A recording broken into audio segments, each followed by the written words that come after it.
गुरु की सेवा कीजिए, सब पूजे जय मां।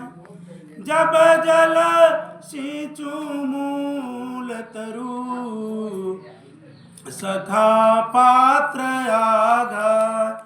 सात दीप नौ खंड में, गुरु से बड़ा न को। जो करता कर न सके, गुरु करे सो। राम कृष्ण ले केहू न बड़ा, तिनहु तो गुरु की। तीन लोक के उधनी, गुरु आगे आदि।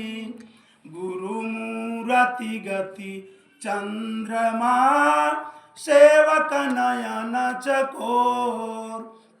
आठ पहर निरखत रहूं, गुरु मूरति की ओर। आदरणीय संत समाज, परम पूज्य साहेब जी, देवियों एवं सज्जनों, भाइयों एवं बहनों, हमारे तरफ से आप लोगों को त्रैबार बंदगी है। दो शब्द बोलने जा रहा हूँ, उस पे आप लोग विचार करेंगे। पंडित बाद बदे सो झूठा, राम के कहे जगत गति पावे। खाड़ कहे मुख मीठा, पावक कहे पाव जो डाहे। जल कहे तृषा बुझाई, भोजन कहे भूख जो भागे। तो दुनिया तर जाई, नर के संग सुआ हरि बोले। हरि परताप न जाने, जो कबहू उड़ जाय जंगल में। तो हरि सुरति न आने, बिन देखे बिनु अर्श परश बिनु।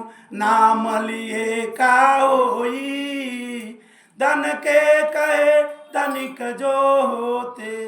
निरधन रतन कोई, साची प्रीत विषय माया से।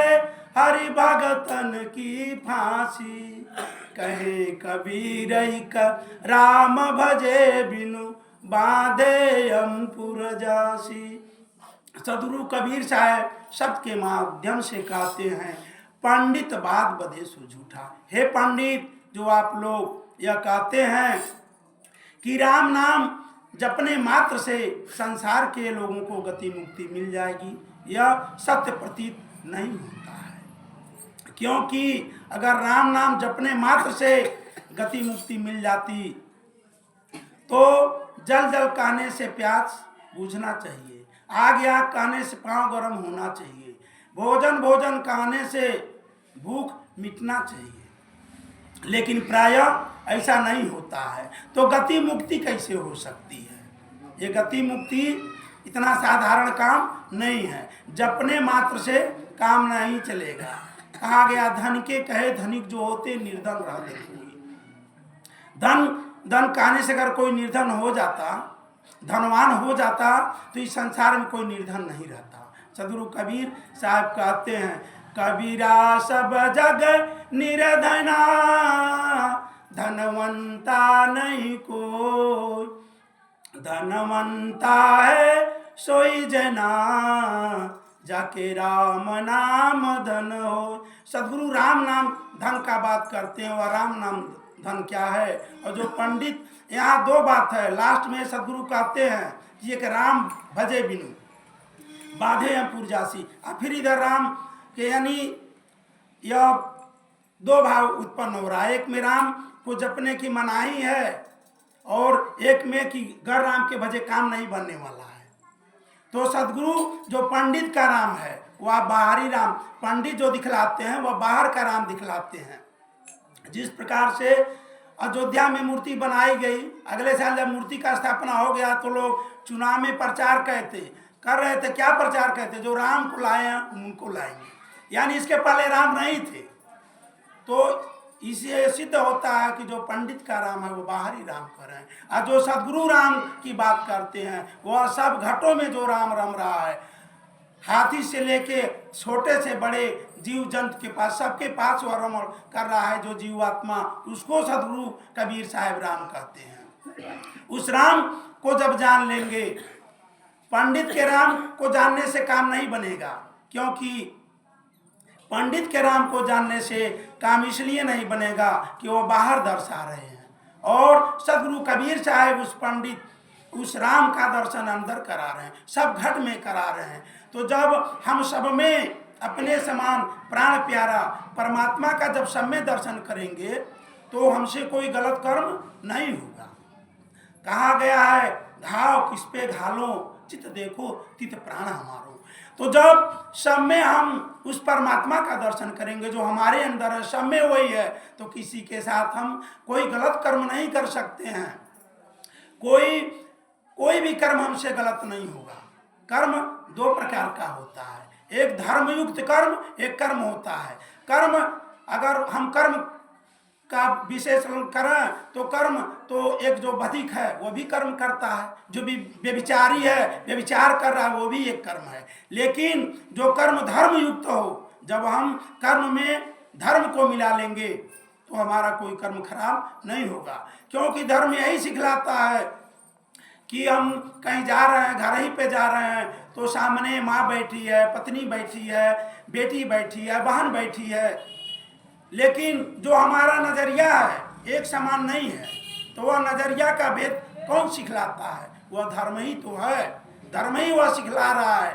धर्म से हम गुरु हैं, इतने लोग बैठे हैं, लेकिन अलग अलग सबका भाव है कि कौन गुरु है, कौन गुरु भाई है, कौन मुझसे छोटा है, कौन सिखा रहा है। तो यह धर्म सिखा रहा है। तो जब हमारे जीवन में धर्म जुड़ जाएगा तो हमारा कर्म बढ़िया होगा, क्योंकि यही एक जीवन ऐसा है, ये मानव जीवन जो हमको मिला है, इसी में हम धर्म कर सकते हैं, पुण्य कर्म कर सकते हैं, अपने आवागमन के कर्म को छुड़ा सकते हैं, और कोई योनि नहीं है। अगर और किसी योनि में है तो उसमें सिर्फ भोग भूमिका है। यहाँ मानव के जीवन में भोग भूमिका के साथ कर्म भूमिका भी है, दोनों है। भोग तो हम लोग भोग ही रहे हैं, रस लेना कोई बुरी बात नहीं है, लेकिन उस रस में रम नहीं जाना है। जिस प्रकार से कहा गया कि भंवर विलंबे बाग में बहु फूलन की आस, वैसे जीव विलंबे विषय में अंतव चले निराश। तो भंवरा जो होता है वह रस का बहुत रसिक होता है, रस लेना तो उसका धर्म है, रस लेना चाहिए, लेकिन उस रस में वो इतना डूब जाता है कि इतना डूब जाता है, इतना आसक्त हो जाता है कि जो भंवरा पेड़ को काट के छेदा करके निकल जाता है, वह भंवरा उसके पंखुड़ी में बंध जाता है। जब सूर्यास्त होता है तो कमल की पंखुड़ी बंद हो जाती है और उसी में बंद हो जाता है, इतना रसिक हो जाता है कि वह उसको काट नहीं पाता है। और जब सोचता है कि चलिए कोई बात नहीं है, जब सवेरा होगा, सूर्य का प्रकाश होगा, खुलेगा, फिर निकल जाएंगे, तभी एक मदमथ हाथी आती है। जब सवेरा होता है, अभी सूर्य का प्रकाश नहीं रहता है, तो तभी मदमथ हाथी आती है और उस पूरे फूल की डली को कुचल देती है, मसल देती है, और वह भंवरा उसी में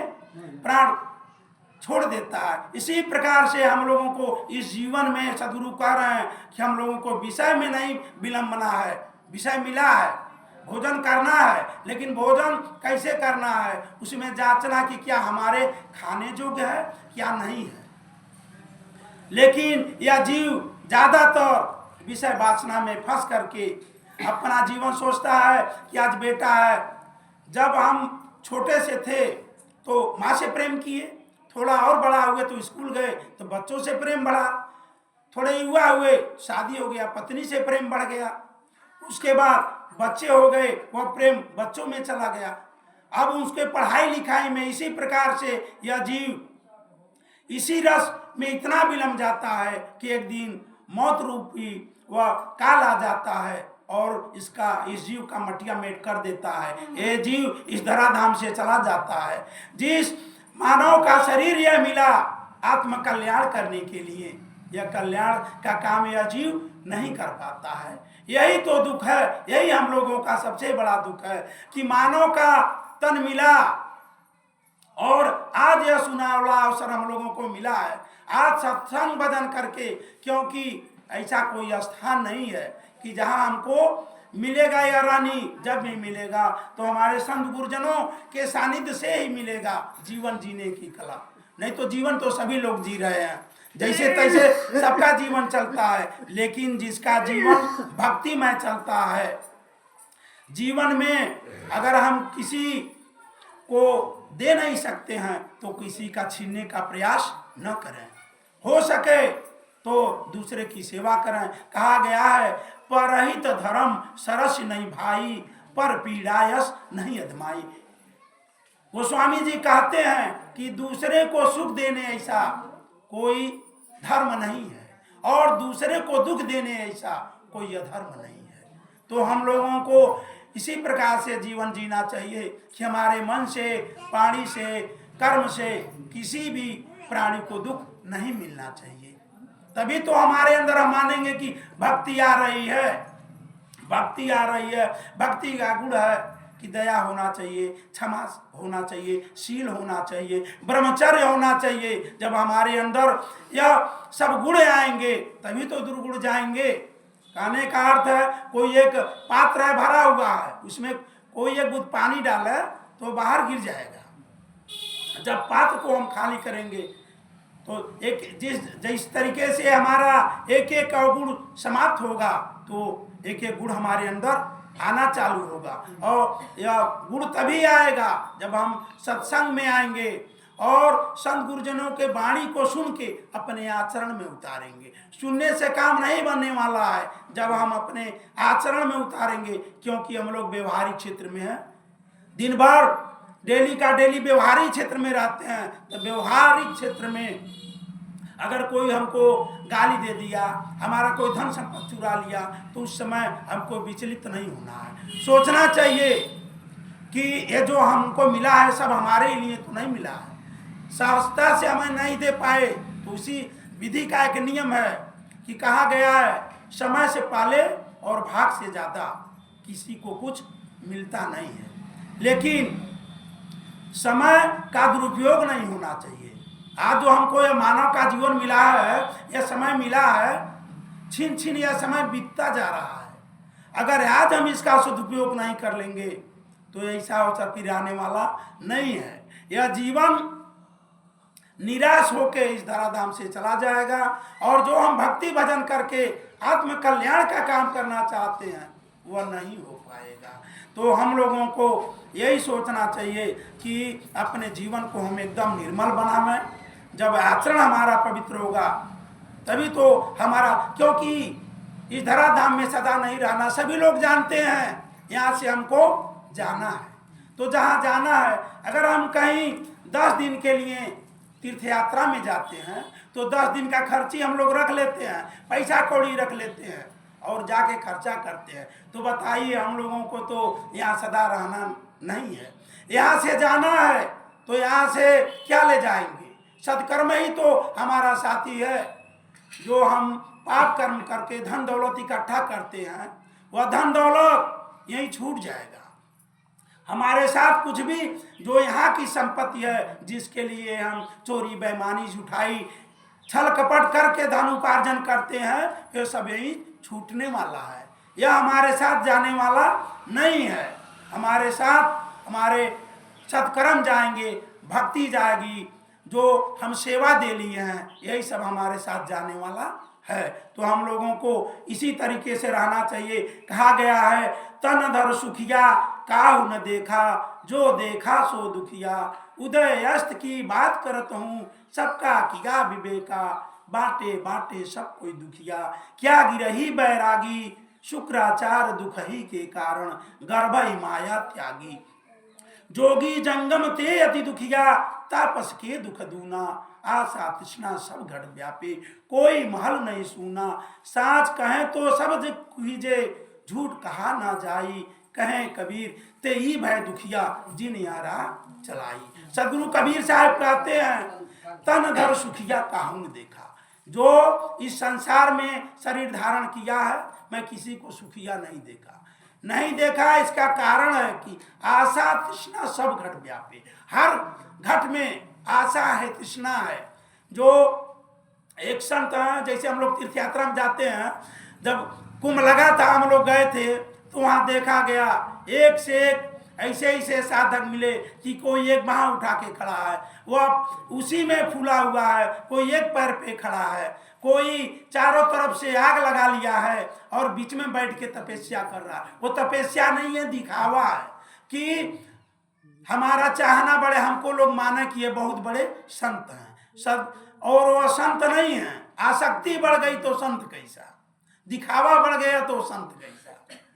तो इसलिए सदगुरु ने कहा तन दर्द सुखिया काहू न देखा, जो देखा सो दुखिया, उदय अस्त की बात करत हूँ सबका किया विवेका।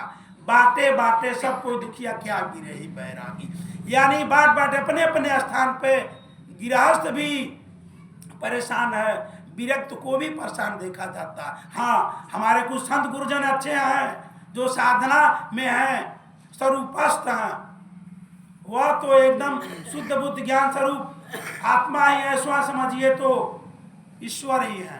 कहीं ईश्वर जो ये स्वर निकल रहा है, कहा गया है ना कि ईश्वर अंश जीव अविनाशी, चेतन अमल सहज सुख राशि। तो जो यह स्वर निकल रहा है हमारा, कहाँ से निकल रहा है? जब यह अविनाशी जीव इस शरीर में है, वह सत्ता है, तब निकल रहा है, नहीं तो निकलने वाला नहीं है। जैसे यह अविनाशी जीव इस शरीर से निकल जाएगा तो इस शरीर का कोई रिश्ता नहीं रह जाएगा, यह क्या हो जाएगा?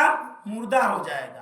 तब यह पिता नहीं रह जाएगा, गुरु नहीं रह जाएगा, पुत्र नहीं रह जाएगा, लाश हो जाएगा। जो भी आएगा कहेगा मिट्टी पड़ा है, जल्दी से जल्दी यहाँ से इसको ले चलो। तो इस शरीर का हम लोग क्या अहंकार करें? इस शरीर, बहुत लोग हैं कि शरीर का अहंकार करते हैं। शरीर का अहंकार नहीं करना चाहिए, क्योंकि यह क्षणभंगुर है। आज है, यह पता नहीं कि आज हम यहाँ बैठे हुए हैं, अपना जो माना हुआ मकान है, कहने के लिए तो अपना ये शरीर ही मकान है, जहाँ है वही मेरा निज घर है। शरीर जो है हमारा क्या है? साधन है। तो साधन जहाँ भी हम रहेंगे, हमारे साथ यह शरीर रूपी साधन है। तो हम जब यह समझ लेंगे यह शरीर जो है हमारा साधन है, यह भजन करने के लिए मिला है, सेवा करने के लिए मिला है, तब हमसे गलती नहीं होगा। तब हम अपना, यानी इस लोक से जहाँ जाना है, आज हमारा मन निर्मल है। कहा गया है, कबीर साहब ने कहा, कबीरा मन निर्मल भया जैसे गंगा नीर, पीछे पीछे हरि पीरे कहत कबीर कबीर। तो हमारा मन निर्मल होना चाहिए। मन निर्मल कब होगा? जब हमारा आचरण पवित्र होगा। जब आचरण पवित्र होगा तभी तो मन निर्मल होगा। बाहर हमको खोजना नहीं है। सदगुरु कबीर साहब यही तो बताते हैं कि वह घट में, वह तुम्हारे इसी घट में वह प्रभु परमात्मा है, बाहर क्यों ढूंढ रहे हो? बाहर नहीं जाना है, अंदर आओ। जितने हमारे संत गुरुजन मिलते हैं यही कहते हैं, अंदर आओ। जब अंदर आओगे तो कुछ मिलेगा, बाहर कुछ मिलने वाला नहीं है। बाहर जो मिलेगा वो नाशवान है, छूटने वाला है, तो वह छूट जाएगा। तो उसको इकट्ठा नहीं करना है, जो न छूटे, अपने आपा से जो न छूटे वह चाहिए। वह है निश्चेतन आत्मा। और जब हम लोग सत्संग में जाएंगे, संत गुरुजनों के वाणी को सुनेंगे, और हम लोगों को ध्यान करना चाहिए। ध्यान की विशेष महत्ता है। जब हम लोग ध्यान करेंगे तब धीरे धीरे अंदर वह शांति मिलती है। उसको हम, क्योंकि गुरु महाराज जी का कृपा है, इनकी कृपा के नाते हम लोगों को कुछ अंदर शांति मिल रहा है। क्यों कि ध्यान सदगुरु ने बताया, उस पर हम अमल करते हैं, ध्यान करते हैं, तो जो वह आनंद हमको मिलता है इस वाणी से हम वर्णन नहीं कर सकते हैं। जो वह थोड़े क्षण के लिए सुख मिलता है, ऐसा सुख न मिला है न तो फिर इस जीवन में मिलने वाला है, तो हम उसी सच्चे सुख का तलाश करें, क्योंकि हम उसी सच्चे सुख के राही हैं, विषय वासना के राही नहीं है। यह जीव जो है, ये तो जान लीजिए कि हम लोगों का भाग्य है कि सत्संग मिला, गुरुजनों का सानिध्य मिला, यह बहुत भाग्य का बात है। भाग्य हम लोगों का उदय, जितने लोग सत्संग में आए हैं, जितने लोग सत्संग के प्रेमी हैं, उनको कुछ न कुछ हमेशा रानी में सुधार होने का चांस है, अलग से कोई चांस बनने वाला नहीं है। एक छोटा सा मैं काल्पनिक दृष्टांत सुना रहा हूँ, क्योंकि समय नहीं है, हमारे गुरु भाई जी हैं, सब गुरु जी विराजमान हैं, तो इसलिए मैं ज़्यादा ना कहते हुए एक छोटा सा दृष्टांत के, मैं कहानी तो एकदम काल्पनिक है, लेकिन मैं कहने जा रहा हूँ। एक हाथी का शरीर छूटा तो यमलोक में जाता है, तो यमराज ने कहा कि भाई तुम्हारी इतनी बड़ी काया है, तुम किस प्रकार से मानव के बस में आ जाते हो? तुम्हारे शरीर से तो 100 गुना छोटा मानव है, लेकिन कैसे तुम उसके फेरा में फंस जाते हो? तुमको बस में करके, अंकुश लगा के तुमसे जो चाहता वह कर्म कराता है। यहाँ हम लोग नहीं देखते हैं कि हाथी से कोई काम नहीं लिया जाता है। बहुत से ऐसा प्रदेश है जहाँ हाथी से लकड़ी उकड़ी ढोने का काम किया जाता है।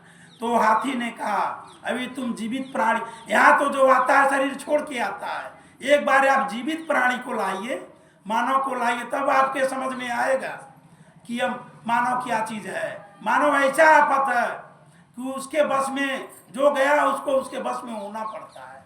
मानव विवेकी है। तो कहे सच, कहे हाँ, तो कहे क्या हम टैली करें? कहा एक मानव को, जिंदा मानव को लामत हुआ, फिर आपको समझ में आएगा। तो यमराज ने यमदूतों से कहा कि जाइए किसी एक इंसान को लाइए, जीवित इंसान को लाइए। तो यमराज गए, एक दोपहर का समय था, एक व्यक्ति काम करके आया। तो प्रायः जब लोग, हम ही लोग कोई काम करके आते तो 10 मिनट रेस्ट करते हैं, तो इस प्रकार से वह व्यक्ति रेस्ट कर रहा था। यमदूतों ने आए और चारपाई से तो उसको ले जाने लगे। तो जब हिला चारपाई तो कहा अरे भाई कौन हो तुम? कहे हम यमदूत हैं। तो सोचने लगा कि भाई यमदूत हैं, तो देखा हमारा शरीर छूट गया क्या? तो शरीर को टटोलता है, देखता है मैं शरीर में तो हूँ। कहा भाई ये कैसा बात है, सभी लोग तो शरीर छोड़ के जाते हैं, तुम हमको शरीर सहित क्यों ले जा रहे हो? कहे यमराज जी ऐसे ही बुलाए हैं। तो विवेकी प्राणी कहा ना कि विवेकी है, वह कागज निकाला, उस पर लिख दिया कि अभी लिख दिया, कुछ शब्द लिखा। तो उसके बाद जब यमराज के पास गए, तो जब गया तो वह शब्द निकाल के वह पर्ची दे दिया। यमराज को कहा ये पर्ची लीजिए। तो उसमें लिखा था इसको अपने सिंहासन पर बैठा देना और जो यह कहे उसको मान लेना, तुम्हारा विष्णु। तो यमराज जब वो चिट्ठी पढ़े तो कहे भैया तुम आसन पर विराजमान हो। अब उसको आसन पर बैठा दिए मानव को। तो कहा कि देखिए यमराज जी, अब आप चलिए शीर्षासन करिए, आपको हमारा आज्ञा शीर्षासन करिए।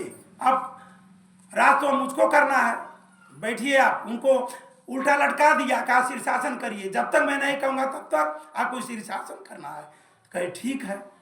और जितने प्राणी जब मर के इस धराधाम से जा रहे सबको स्वर्ग भेजना चालू कर दिया। इस प्रकार से 6 महीना साल भर बीतते बीतते स्वर्ग लोग भर गया। तो विष्णु जी सोच में पड़ गए कि ऐसा कैसा चक्कर हो गया।